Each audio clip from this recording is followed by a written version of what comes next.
요한계시록 22장 17절 말씀, 성령과 신부가 말씀하시기를 오라 하시는도다. 듣는 자도 오라 할 것이요 목마른 자도 올 것이요 또 원하는 자는 값없이 생명수를 받으라 하시더라. 아멘. 여기 요한계시록 22장은 결론 부분과도 같은 그런 내용이라고 우리가 볼 수 있는데, 그런데도 불구하고 여기에 어떤 내용이 있냐면 생명수를 값없이 받으라, 이런 이야기가 있습니다. 생명수를 값없이 받으라고 하는 이런 이야기를 여기서 하는 거 보면 여기는 이미 생명수를 다 받았고 이미 더 천국 생활을 하고 있고 이런 얘기들이 나와야 될 텐데, 그럼에도 불구하고 지금 이제 값없이 생명수를 받으라. 목마른 사람도 오고 원하는 사람도 오고 듣는 사람도 오고 오라 이렇게 한단 말이에요. 그렇게 말씀하는 걸 봐서 여기에 뭔가 이렇게 다 채워지고 그래서 이렇게 오는 사람이 아니고, 가만히 보니까 다 채워지지 않은 사람들, 다 이렇게 풍족하게 채워지지 않은 사람들이 와서 생명수를 받는 그런 예배를 우리가 이제 볼 수가 있어요. 그래서 여기에 보면 이미 예배는 이 땅에서 하는 것 같고 사람들이 생각할 때, 하늘나라에 가면 예배가 없는 것 같은 그런, 이미 여기서 예배가 다 됐으니까 그런 사람들이 천국에 가는 이렇게 생각을 해서 요한계시록 막바지에 이르면 아마 그런 천국만 누리는 그런 이야기가 나올 것이다 라고 생각할지 모르겠지만, 사실 성경은 이렇게 이 마지막 부분에서도 뭐에 대한 이야기를 하고 있냐면 예배에 대한 이야기를 하고 있다라고 하는 걸 우리가 볼 수가 있습니다. 예배라고 하는 것, 값없이 생명수를 받으라, 값없이 생명수를 받으라 라고 하는 게 그게 예배예요. 예배라고 하는 것, 그러니까 풍족한 사람들이 드리는 예배가 아니고 값없이 받을 수 있는 걸, 이걸 예배라고 그런다 이거예요. 값없이 생명수를 받으라 그러니까 풍족하지 않은 거니까 부족한 걸 얘기하는 거죠. 그러니까 부족한 사람들이 예배하는 것이고, 부족한 사람들이 와서 예배할 때 그것을 받게 되는 것이다 라고 하는 그런 얘기하는 거예요. 그러니까 부족한 사람들이 받는 것이다, 이걸 예배다 그런다. 그러니까 여러분이 부유하다 그러면, 심령이 부유하다 그러면 예배는 성공하기 어렵죠. 그러니까 심령이 부족한 사람, 심령이 가난한 사람, 뭔가 좀 원함이 있는 사람, 그러니까 원하는 사람, 원함이 있는 거죠. 갈망이 있는 거죠. 왜? 자기가 부족하니까, 자기가 부족하고 연약하니까 갈망이 있죠. 그 갈망이 있는 사람들이 와서 생명수를, 값없이 생명수를 받는다는 게 예배잖아요. 그죠? 값없이 생명수를 받는 거예요. 이게 예배라는 게 하나님으로부터 뭔가 받는 거를 예배라고 그런다고요. 사람들이 이제 반대 개념이잖아요. 우리가 뭔가 하나님 앞에 드리는 걸 예배라고 생각할지 모르겠지만, 하나님 입장에서는 우리한테 뭔가 값없이 주는 거를 예배라고 그렇게 생각을 한단 말이에요. 그러니까 값없이 생명수를 주려고 하는 예배라면 어떤 사람이 받냐면 그런 갈망이 있는 사람, 그 갈망이 있다는 얘기는 그만큼 부족하다는 사람, 이런 사람들, 그런 사람들이 예배할 때 하나님이 그 예배를 받아주시는, 그러니까 그 예배가 성립이 된다라고 하는 것을 우리가 볼 수가 있죠. 어떤 사람들이 예배할 때 하나님이 그 사람들을 불쌍히 여기고 받아주시는가? 성경에는 고아와 과부와 나그네를 잘 돌봐줘라 이렇게 이야기를 하잖아요. 그죠? 고아는 어떤 사람이라고요? 아버지 없는 사람을 고아라 그런다. 과부는요, 남편이 없는 사람을 과부라 그러죠. 나그네는 집이 없는 사람을 이제 나그네라 이렇게 말하죠. 그러니까 이 세 가지가 특징이 뭐냐면 다 뭐가 없는 거예요. 근데 성경에서는 그런 사람들에게 은혜를 베푼다는 거예요. 문제는, 그죠? 그러니까 성경은 그런 사람, 그러니까 제가 신앙생활 하면서 가만히 이게 진행하면서 살면서 보니까, 이게 살아가면 살아갈수록 보니까 점점 이 부족함을 느낄 때, 점점 우리가 없다고 하는 걸 느낄 때, 그때가 진짜 주님을 발견하는 시간이 아닌가. 그 주님을 발견하는 시간이 예배니까.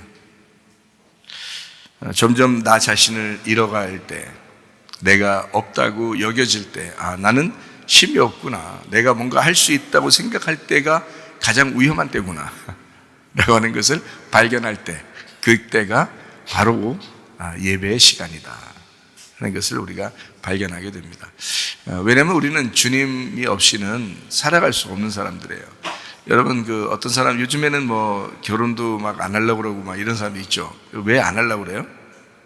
결혼을 안 하려고 한다. 혹시 여기 학생 중에서, 청년 중에서 결혼을 내가 안 해야 되겠구나, 차라리 이런 사람이 혹시 있다면, 우리 교회는 다 결혼하려고 막 그런 사람이 더 많겠지만 왜냐면 결혼 생활 잘하니까, 사람들이 결혼 생활 잘하니까 나 결혼 좀 해봐야 되겠다 이런 사람들이 꽤 있겠지만, 요즘에 결혼 안 하고 싶은 사람들이 많다는 거예요. 다른 데 보면, 얘기를 들어보면 결혼하기 싫어하는 사람들의 특징이, 이유가 뭐예요? 여러분이 그런 사람이라면 어떤 생각을 하겠어요? 어떤 마음 때문에 결혼하기 싫다 이런 게 있겠어요? 결혼 안 해도 살아갈 만한 거예요.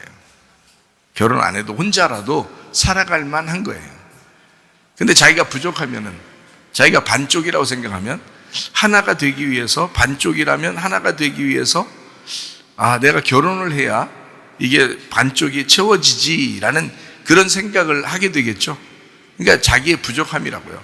결혼하는 그 자체도 자기의 부족함이라고요. 남편이 필요한 게, 아내로서 남편이 필요하다는 것은 그건 아내로서 부족하다는 것을 얘기하는 거잖아요. 그래서 남편이 자꾸, 남자가 결혼하려고 하는, 빨래를 제대로나 하겠어요? 밥을 제대로 해 먹겠어요? 남자들이 이렇게 즐겁지 않잖아요. 인생이 남자들끼리 막 칙칙하고 즐겁지 않다고요. 이런 걸 같이 이제 아내를 얻었을 때, 막 그냥 청소도 잘 돼 있죠, 빨래도 잘 돼 있죠, 밥도 해주죠, 반찬도 해주죠, 기분도 좋게 해주죠, 괜히 나긋나긋하죠. 이런 게 있으면은 남자로서 굉장히 기분 좋단 말이에요. 자기의 그 부족한 점이 막 채워지는 것 같은 거죠. 그죠? 그러니까 자기가 부족하다고 느낄 때 결혼하고 싶어 하는 거 아니에요. 그죠? 자기의 부족함 때문에 상대방을 구하는 거란 말이에요. 자기가 다, 모든 것이 다 가능하고 모든 게 갖추어져 있다면 아마 구하지 않을 겁니다. 그런 원함도 없는데 뭐하러 결혼하겠어요? 라고 생각할지 모르겠죠. 자기가 풍족하니까. 그런데 자기가 부족하다고 느낄 때 뭔가 다른 걸 구하게 되죠. 부족하니까. 마찬가지예요. 우리 그리스도께서는 항상 신부를 구해요. 신부를 구한다고요. 자기가 부족하다고 느끼기 때문에 그렇습니다. 왜냐하면 자기는 다 자기가 완전하다고 여기지 않아요. 예수님은 늘 우리가 같이 있을 때 행복하다고 느껴요. 자기를 항상 반쪽이라고 생각합니다. 예수님은. 그래서 우리를 만났을 때 비로소 자기가 완전해진다고 생각을 해요. 늘 갈망이 있다고요. 그래서 우리는 별로 관심도 없는데도 예수님이 막 찾아와가지고 만나려고 그러고 사랑한다고 그러고 막 괜히 막 그렇게 한다고요. 왜 그러냐면 자기는 반쪽이라고 생각하기 때문에 그렇습니다. 인간을 처음 만들 때부터 하나님은 인간을 자기라고 생각한 거예요. 그래서 자기라고 생각했는데 이 자기가 하나님을 버리고 남편을 버리고 도망갔다고요. 떨어져 나갔다고. 그러니까 이거를 갖다가, 이건 항상 이쪽 남편은 뭐라고 생각하면 내 반쪽이야, 나 항상 찾아야지 라고 생각한 거예요. 그래서 굉장히 갈구하는 거죠. 그러니까 자기의 부족함입니다. 근데 사람들은 정작 부족함을 못 느끼는 거예요. 자기가 살다 보니까 이 땅에서 자기가 풍족해요. 자기가 모든 걸 다 할 수 있을 것 같아요. 하나님을 찾지 않습니다. 그러니까 예배가 성립이 안 되는 거예요. 예배는 만남이거든요. 만남. 그죠? 남자가 여자를 만났다. 이게 결혼이다. 그런 거잖아. 결혼이다. 하는 것처럼 예배는 결혼이에요. 만남이라고요. 그러니까 만남이니까 이 만남이 이루어지려면 자기의 풍족함이 내려지고 부족함이 생길 때 이 만남이 성사가 된다고요. 자기가 부족하다고 여길 때 반쪽, 나의 잃어버린 반쪽을 찾아야지라고 할 때 그때 비로소 이게 성사가 되는 거 아니에요. 만남이 주선이 되고, 그죠? 너 부족하지, 너 요즘 힘들지, 내가 누구 소개시켜 줄까? 이런 그래요. 그렇게 소개시켰으면 좋겠어요. 그러는데 나 부족하지 않아요. 나는 그냥 풍족해요. 나는 부족할 게 하나도 없어요. 이러면은 누가 소개시켜 준다고 하면 그게 귀찮은 일이 되겠죠. 자기한테. 그런데 부족하다, 자기가 좀 힘들다, 요즘 어려워, 나 누구 좀 만났으면 좋겠어, 뭐 이렇게 생각한다는 것은 자기의 부족함을 깨달을 때란 말이죠. 그러니까 주님도 우리를 너 나 좀 만났으면 좋겠어, 나는 너를 만나고 싶어, 그래서 주님이 먼저 만나자고 하는 거예요. 예배라고 하는 건 그래서 주님이 항상 먼저 만나자고 하는 거예요. 사람들은 우리가 먼저 자꾸 만나자고 하면 하나님이 겨우 만나주시는 그런 걸 예배라고 생각할지 모르겠지만 사실 하나님 입장에서는 달라요. 하나님은 항상 자기 쪽에서 먼저 만나기를 원하신다고. 그래서 하나님 쪽에서 먼저, 사람들이 전혀 관심도 없는데도 자꾸 말해주는 거예요. 전혀 관심도 없는데도. 어떤 사람은 막 관심을 가져요. 그 사람은 심령이 가난해서 그런 거고, 진짜 관심도 없는데도 막 자꾸 가르쳐 주려고 그래요. 왜냐면 하나님은 그 마음이 먼저, 자기가 먼저 우리를 사랑하기 때문에 그렇습니다. 사람들이 안 알아줘도, 여러분 진짜 누구를 좋아하면요, 그 사람이 안 알아줘도 계속 짝사랑하죠. 그 짝사랑이 진짜 사랑이에요. 짝사랑이 진짜 사랑인데, 그쪽에서 만약에 어느 날 이 사람이 짝사랑한다는 걸 알았어. 그럼 이게 탁 만나게 되죠. 얼마나 흥분되는 일이겠어요. 그죠? 사실 이제까지 우리가 주님을 짝사랑해 본 적이 얼마나 되나요? 주님이 우리를 짝사랑하시죠. 사실은 주님이 우리를 짝사랑하셨죠. 나는 주님을 만나고 난 다음에 내가 얼마나 그 마음을 알고 울었나 몰라요. 예수님이 나를 놓지 않고 사랑하셨구나. 내가 너무했구나. 내가 진짜 하나님을 너무 멀리했구나. 내가 하나님한테 너무 속상하게 했구나. 하나님으로부터 내가 너무 멀리 떠나가려고 했구나. 내가 하나님한테 진짜 망나니처럼 행동했구나 라는 것을 알게 됐어요. 주님을 만났을 때 그 주님이 변함없이 끊임없이 나와 함께하고 사랑하고 있었다는 사실을 내가 알았어요. 그거를 만났을 때 눈물이 앞을 가려서 도저히 해결할 수가 없어요. 내가 스스로 눈물을 그칠 수가 없어요.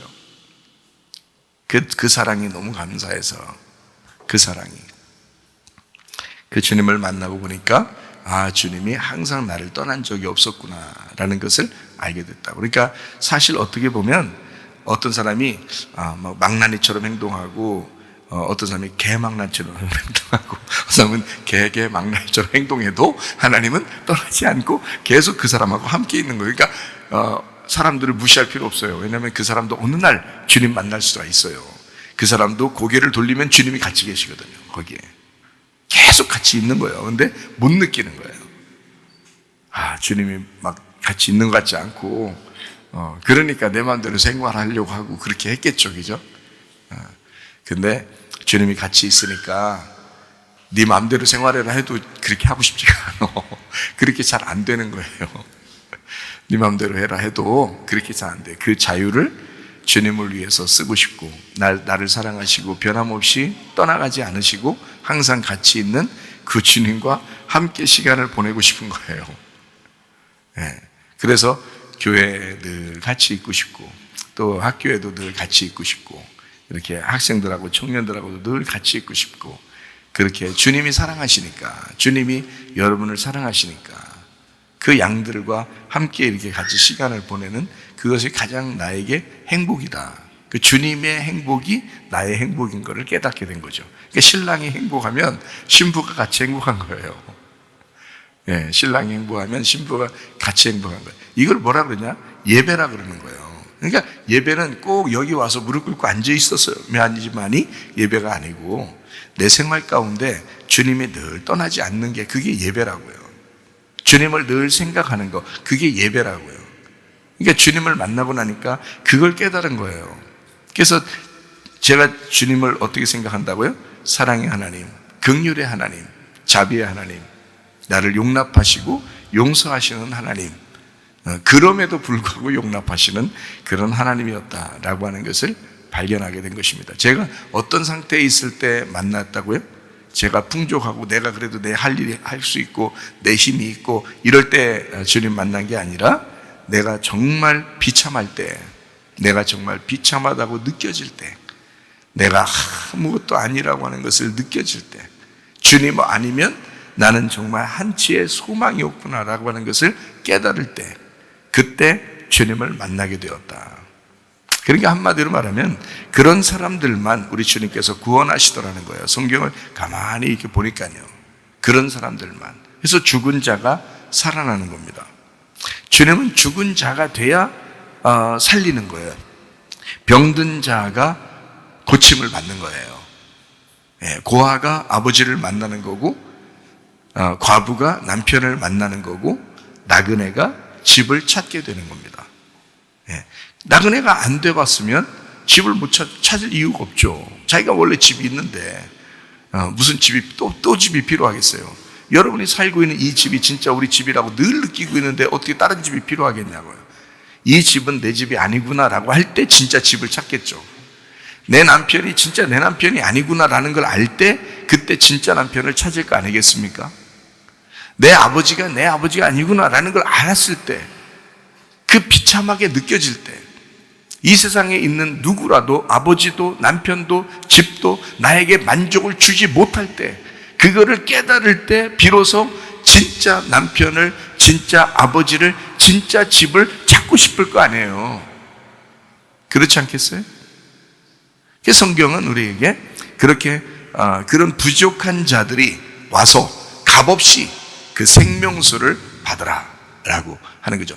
그러니까 그 생명수를 값없이 와서 받으라 하는 게 뭐라고요? 예배라고요. 그게 예배.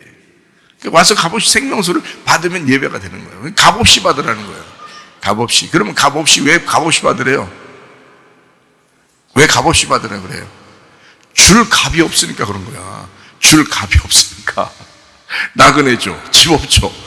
과부죠. 남편 없죠. 고아죠. 아버지 없죠. 뭘 줄 게 있어요, 아버지. 하나님께 뭘 가져와가지고 생명수를 달라고 하겠어요.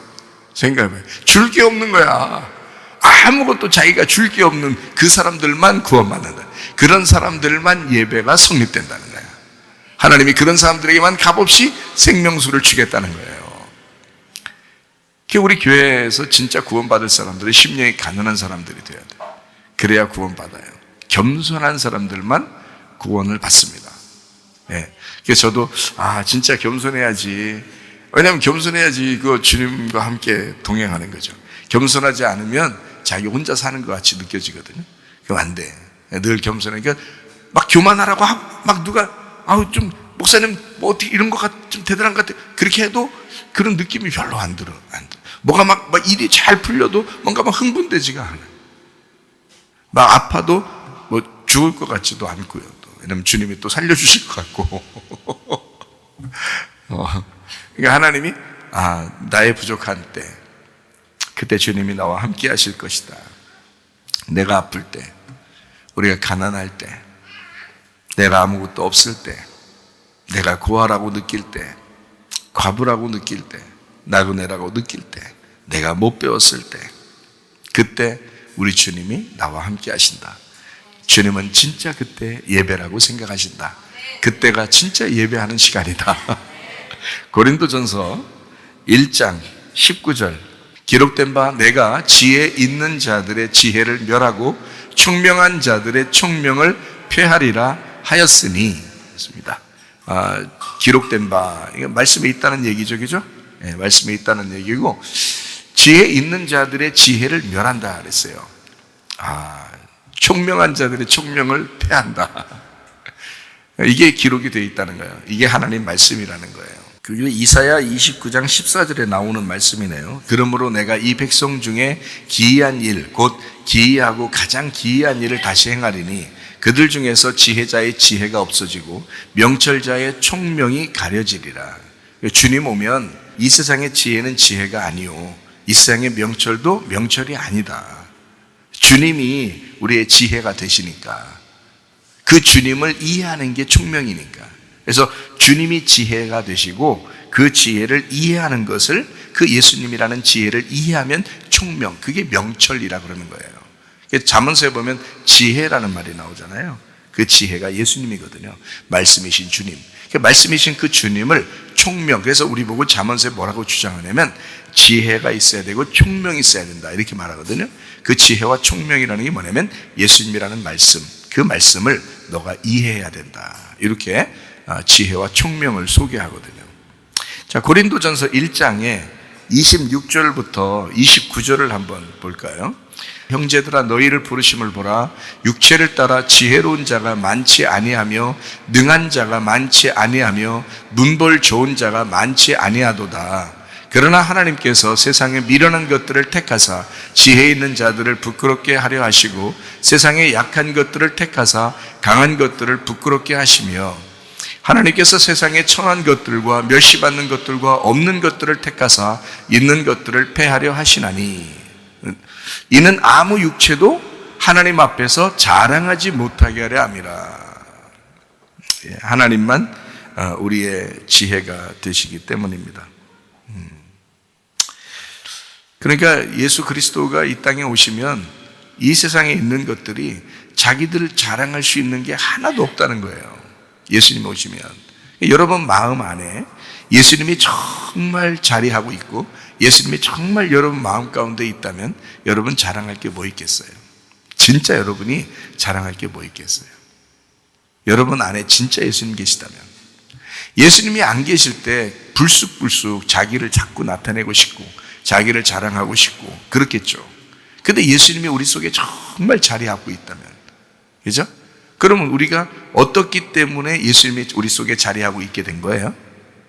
내가 미련하니까, 내가 약하니까, 내가 없었으니까, 내가 죽은 놈이니까, 그러니까 우리 주님이 내 속에 들어와서 자리하는 거 아니겠어요? 그러니까 진짜 내 속에 자리하고 있는 예수님이 계시다면 자랑할 게 한 개도 없는 거죠. 그러니까 나는 이 세상에서 사람들이 막 열심히 살아봐야 된다, 뭐 잘 살아야 된다, 공부 잘해서 하여튼 성공해야 된다, 막 이렇게 하는 사람들 보면은 좀 안타깝기도 하고, 좀 이상하기도 하고, 좀 그렇게 느껴지거든요. 제가 실제로 그런 느껴져요. 저 공부 많이 해봤거든요. 그런데 지나고 보니까 저 조금만 아프기만 해봐도 말이에요. 사람이 아파서 감기 하나만 걸려도 막 아무것도 하기 싫어, 진짜. 아무것도 하기 싫어. 그냥 속이 니길거리고 머리가 아프고 그러면요, 죽도 먹기도 힘들어. 그런데 속 니길거리는 게 좀 가라앉고 머리 아픈 게 좀 가라앉아서 죽을 며칠 동안 굶고 있다가 죽 한 번 이렇게 떠서 먹어봐요. 그게 천국이요. 아무 필요가 없어. 우리 솔직히 입에 먹는 것만 이렇게 들어가잖아요? 다른 게 하나도 바랄 게 없어요. 그러니까 일부러라도 금식 한번 해봐요. 금식 한번. 3일씩 한번 금식 한번 해봐요. 먹는 것만 있으면 살겠다 이렇게 생각해요. 진짜 먹는 것만 있으면. 제가 3일 금식 많이 해봤다 그랬잖아요. 3일 금식 많이 해봤는데 하면서 하나님 앞에 기도했다 그랬잖아요. 하나님 나 먹는 것만 채워주시면 그러면 내가 주의를 할 수 있겠습니다. 그랬다 했잖아요. 먹는 것만 있으면. 그러니까 3일 금식하면 한 이틀째 되는 날 최고 힘들거든요. 3일 금식할 때 이틀째 되는 날이 가장 힘들어. 3일째 되는 날은 그래도 소망이라도 있지. 이제 마지막 날이니까 소망이라도 있는데 이틀째 되는 날이 그렇게 힘들어. 먹고 싶어 막 죽겠어. 그 먹는 것만 그때 그래서 이렇게 생각돼요. 첫째 날 지나고 첫째 날은 그래도 그 전날 먹은 게 있기 때문에 그냥 지나요. 근데 그 이틀째 되는 날 보면 이렇게 단 게 땡기는지 말이에요. 배고프니까 초코파이 같은 거 있죠. 이렇게 한 입에 넣고 싶어 막 한 입에 얼마나 먹고 싶은지. 그래서 이제 3일 끝나잖아요. 그러면 3일 끝나면 사람들이 금식 3일 하면 3일 동안 죽 먹어야 된다. 그렇게 얘기하거든요. 보통 한 이틀, 3일 이렇게 죽을 먹어야 된다. 그날만큼 이렇게 해야 된다. 그러거든요. 그래서 3일 끝나고서 죽을 한번 딱 먹는다? 초코바이 생각이 하나도 안 나도. 희한하게. 이게 사람이니까 변덕이 말이에요. 죽 끓듯이 해, 그냥. 먹는 것만 있으면, 금식만 3일에도 먹는 것만 있으면 살 것 같더라, 이거야. 사람. 감기만 걸려도 며칠 동안 못 먹고 있다가 먹는 것만 입에 들어가면 만족하기 다른 거 하나도 바라는 게 없어요. 여러분, 먹는 것만 있으면 사실 족한 줄로 알아야 되지 않겠냐라고 바울 사도도 우리에게 얘기하잖아요. 너희가 먹는 것과 입는 것이 있으면 족한 줄로 알아라 그러잖아요. 근데 사람들이 만족이라는 게 없어요. 이 세상에서 하여튼 만족이라는 게 없어. 근데 내가 보니까 그 사람들 참 불쌍해 보여. 그런 걸 보면. 왜 저러나? 곧 죽을 텐데. 다 놓고 죽을 텐데. 죽음이라는 게 항상 내 곁에 있다고 생각한다면 말이에요. 죽어보면 알아, 진짜. 죽어보면. 그래서 죽음이 항상 내 옆에 있다라고 생각하면 진짜 이 세상 소망 없습니다. 진짜요. 이 세상 소망 없어요. 죽음이라는 게 언제 찾아올지 모르거든요. 아무것도 자랑할 게 없어요. 여러분, 하나님은 우리를 어떤 사람을 구원하시는가? 진짜 부족한 사람들, 미련한 사람들. 여러분이 정말 구원받았다면 여러분은 정말 주님 저 구원해서 정말 저는 구원 확신 있습니다, 구원받았습니다, 그러면 여러분 미련한 사람들이에요. 여러분 없는 사람들이고 약한 사람들이고요, 부족한 사람들이에요. 여러분 정말 구원받았다고 확신한다면 그러면 여러분은 미련했기 때문에 하나님 구원하신 거고, 그 미련한 것을 스스로 알았기 때문에 구원한 거예요. 약하기 때문에, 없기 때문에, 부족하기 때문에 구원하신 거예요. 하나님은요, 여러분, 우리 자신이 스스로 연약하다고 할 때에, 그때 그걸 알았을 때, 인정할 때 그 주님, 나에게 모든 것 되시는 그 주님이 내게 찾아오시는, 그래서 나와 함께 살고 있는 것을 예배다라고 하는 것입니다. 값없이 생명수 받으라. 왜요? 내가 값을 치를 만한 값이 없기 때문에 그렇습니다. 내가 값을 치를 만한 능력이 안 되니까 그런 사람들에게만 찾아오겠다는 거예요. 자기가 뭔가 자격이 있고 뭔가 능력이 있고 이런 사람들은 안 찾아오겠다는 겁니다. 주님이. 죽어야 될 사람, 죽고 싶은 사람, 그런 사람에게 찾아오겠다는 거예요. 그러니까 이 세상 여러분 만족하지 말고 예수 한 분으로 만족하며 살다가 주님 만나기를 바랍니다. 예수님 한 분이 진짜 내 속에 만족한가? 정말 내 속에 예수님이 같이 계신가? 그래서 그 예수님하고 동행하고 있는가? 그 예수님이 내 생각이 되고 예수님이 나의 말이 되고 예수님이 나의 행동이 되고 있는가? 그게 진짜 구원받은 사람이라는 거예요. 로마서 12장 1절 2절 한번. 그러므로 형제들아, 내가 하나님의 모든 자비하심으로 너희를 권하노니 너희 몸을 하나님이 기뻐하시는 거룩한 산 제물로 드려라. 이는 너희가 드릴 영적 예배니라. 너희는 이 세대를 본받지 말고 오직 마음을 새롭게 함으로 변화를 받아 하나님의 선하시고 기뻐하시고 온전하신 뜻이 무엇인지 분별하도록 하라. 이렇게 하는 예배, 지금 시대를 살아가는 예배예요. 지금 시대를 살아가는 예배, 말씀으로 네가 살아가는 그것이 예배다. 그러니까 어느 장소도 중요하죠. 우리가 그러다 보니까 장소에 모여서 밥도 먹고 우리가 장소에 모여서 서로 교제도 하고 예배도 드리고 하죠. 그러나 나의 생활 가운데, 내 삶 가운데 진짜 예배가 내 속에 있는가? 나는 생명수를 계속해서 마시고 있는 사람인가? 생명수 되시는 예수님을, 그 우인물을 계속해서 나는 마시면서 생활하고 있는 사람인가? 그 주님을 늘 기억하고 생각하면서 살아가고 있는가? 그 예배를 성공하고 있는가?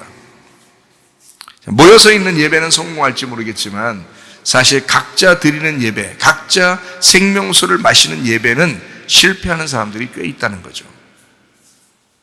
모여서 예배 드리는 것보다 더 중요한 건 사실 값없이 생명수를 마시는 예배라고요.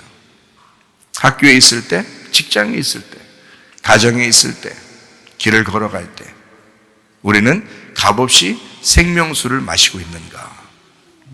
그 예배에 성공하고 있는가? 우리 베드로전서 1장 볼까요? 베드로전서 1장 1절 2절을 한번 보겠습니다. 예수 그리스도의 사도 베드로는 본도, 갈라디아, 갑바도기아, 아시아와 비두니아에 흩어진 나그네, 이렇게 되어 있죠? 흩어진 나그네 곧, 이렇게 써요. 2절에 보니까 곧 어떻게 해요? 하나님 아버지의 미리 아심을 따라 성령이 거룩하게 하심으로 순종함과 예수 그리스도의 핏뿌림을 얻기 위하여 택하심을 받은 자들에게 편지하노니 은혜와 평강이 너희에게 더욱 많을지어다. 자, 베드로전서 1장 1절에 보니까 어떤 사람에게 베드로가 편지했다고요? 어떤 사람에게 편지했다? 나그네에게 편지했다. 그 나그네는 어떤 사람이라고 2절에 나와요? 하나님 아버지의 미리 하심을 따라 성령이 거룩하게 하심으로 순종하는 사람, 그 예수 그리스도의 핏부림을 얻기 위하여 택하심을 받은 사람.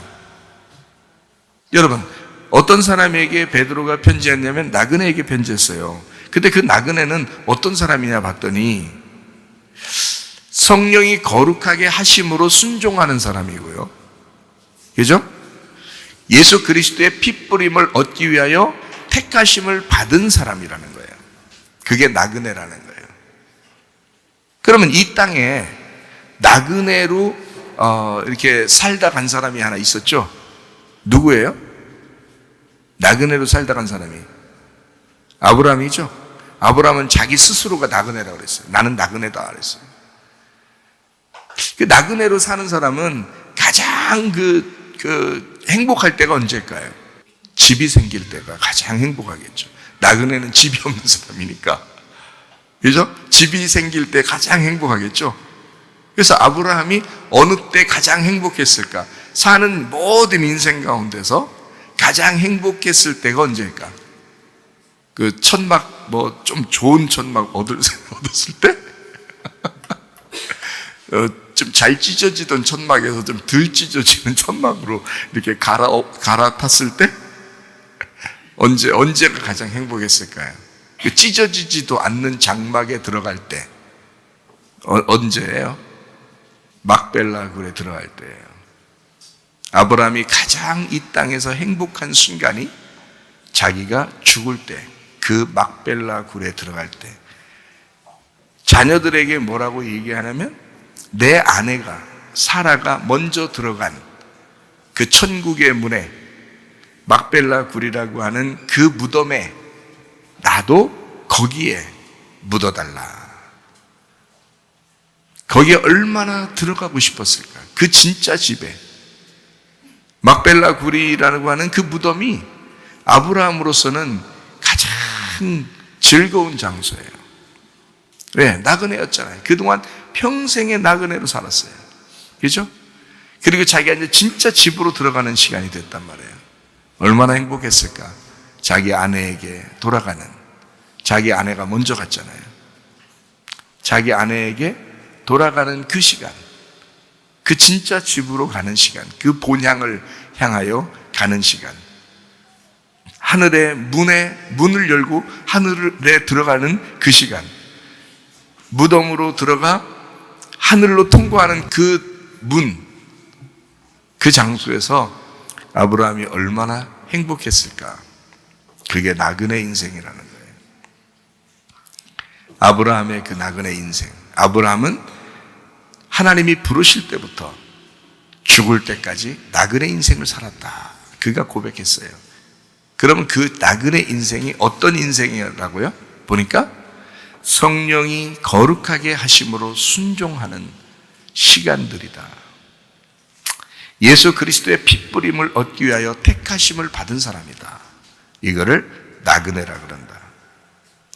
그 나그네라고 하는 건 집이 없으니까 떠돌이잖아요. 그죠? 떠돌이에요. 그러니까 떠돌이니까 집하고 분리가 된 사람이란 말이에요. 분리된 사람. 그러니까 떠돌이에요.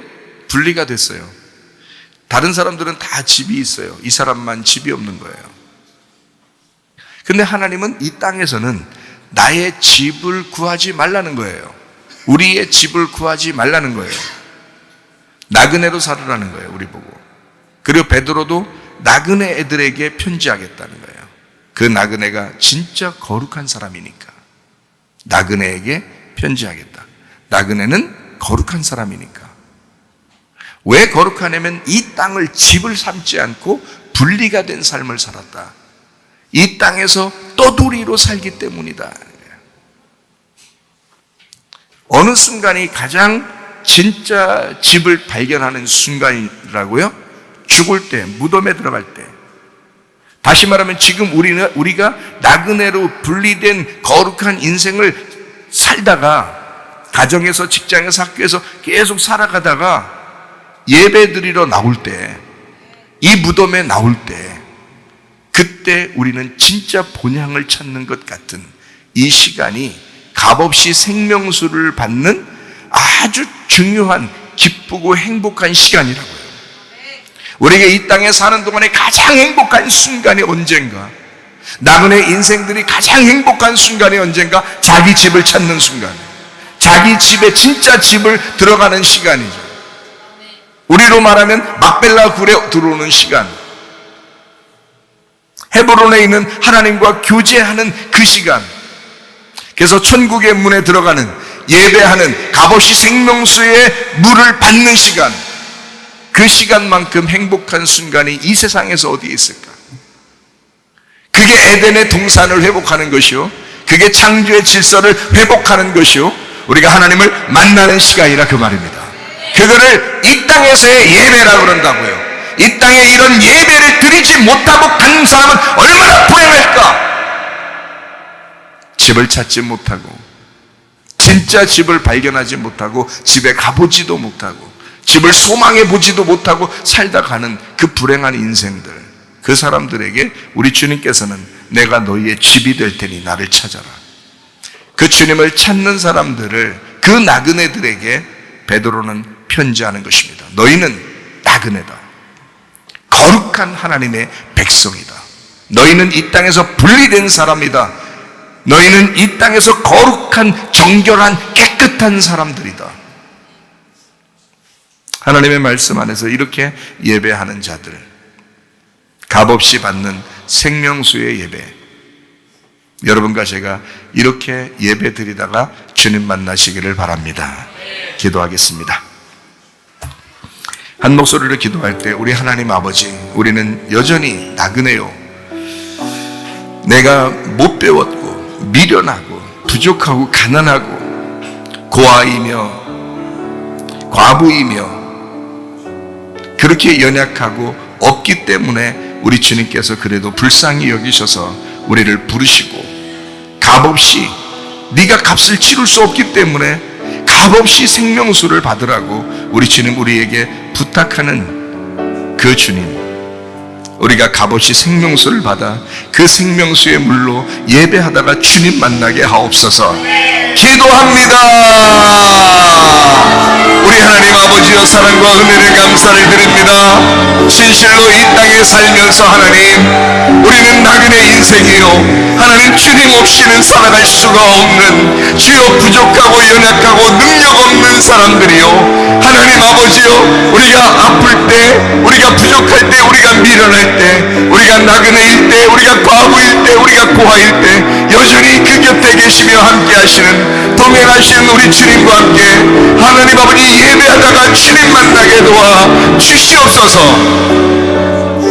비염은 떠나갈지어다, 아토피 떠나갈지어다, 위장병 떠나갈지어다, 어지럼증 사라질지어다, 두통은 사라질지어다, 류마티스 간질염 떠나갈지어다, 어깨 통증 사라질지어다, 허리 디스크, 목 디스크 떠나갈지어다, 심장병 온전해질지어다, 각종 종양 암덩어리 떠나갈지어다, 감기 몸살 온전해질지어다, 협착증 사라질지어다, 건성 피부 온전해질지어다, 이명은 사라질지어다, 자기면역 질환 온전해질지어다, 식병 사라질지어다, 유리결석 떠나갈지어다, 전립선 온전해질지어다, 우울증, 불면증, 공황장애, 드러운 불안, 초조 다 떠나갈지어다, 음란, 거짓, 돌출, 미움, 욕심형은 다 떠나갈지어다, 아까 더러운 귀신들아, 질병 가지고 떠나갈지어다, 감기 몸살 다 온전해질지어다. 우리 하나님, 우리 모두 다 건강하게 하셔서 주님과 동행하며 값없이 생명수를 받아 예배 송구하다가 주님 만나게 도와 주옵소서.